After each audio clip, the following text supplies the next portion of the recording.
আমরা এখন কালীপুকুরিতে এসে পৌঁছলাম। কালীপুকুরির মূল যেটার নাম কালীপুকুরি সেটা আমি দেখাচ্ছি একটু বাদে। একটু নিচে আমরা পার করে এসেছি, এই আমি এগোচ্ছি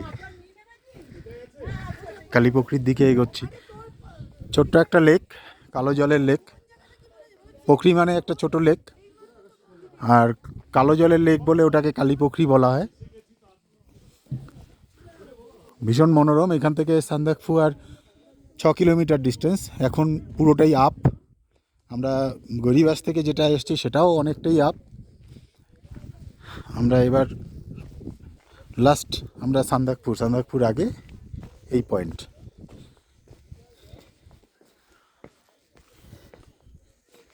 এই যে নিচে, আমরা এই নিচ থেকেই উপরে এসেছি। এই যে নিচে এই যে লেকটাকে দেখা যাচ্ছে, এই লেকটারই নাম হচ্ছে কালীপুকুরি। জলটা সবসময়ই কালো। জলের নামটা রংটা কালো বলেই এটাকে কালীপুকুরি বলা হয়।